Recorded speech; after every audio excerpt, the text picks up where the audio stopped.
For 110 years, we, the people of the world, have been lied to. We're a group, a very small number of criminal, industrial conspirators, decided to subordinate the entirety of the human population for the purpose of their sinister plans to enrich themselves while impoverishing and killing the rest of humanity. And I'm done being polite. We've long passed polite. When the words acceptable death rate become part of an industrial norm, we have lost the plot of humanity.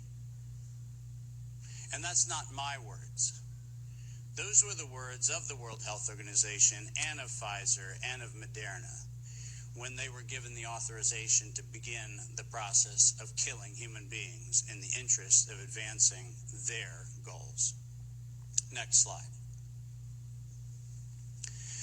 And I'm also not going to sugarcoat this. This is a criminal cartel. We are acting as though there's some sort of redeemable quality somewhere in some esoteric layer that somehow or another the World Health Organization must have some salutatory benefit. Well, I'm going to tell you, since its formation in the 1940s, the World Health Organization has been nothing more than a criminal cartel that has a sole and singular intent. And I will show you the document that proves what I'm saying. This is not an allegation. This is actually provable by their own words in their own hand. And they use a four-step process to execute every one of their nefarious plans.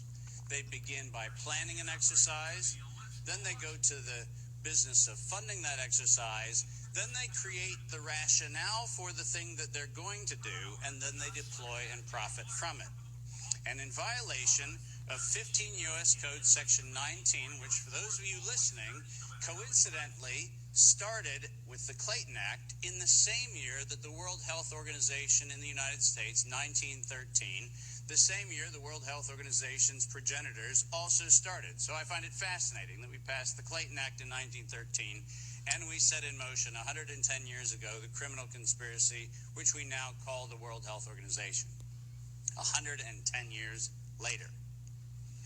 And in violation of TIFU, or TEFU, I don't even know how to say it, the TFEU, the treaty allegedly for the functioning of the European Union, which I think needs to now be called the Treaty for the Dysfunctional European Cabal. Article 101 unambiguously lays out the conditions that this was never a public health anything. It was racketeering for the purpose of instilling terror to adapt the behavior of a population. Period. That's what it was. That's what it always was.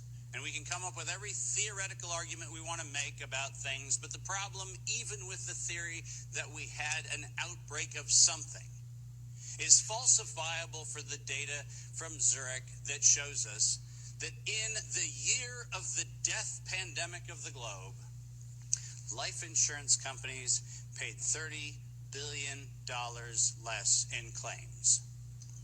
Now, if there's a medical professional or a social professional or anybody else who wants to debate that we could develop a virus cunningly that could find out your bank account, your insurance policy statements, and whether you're paid up on your premiums, that's a big ask. It turns out that the data is unambiguous. We did not have a pandemic. We had genocide.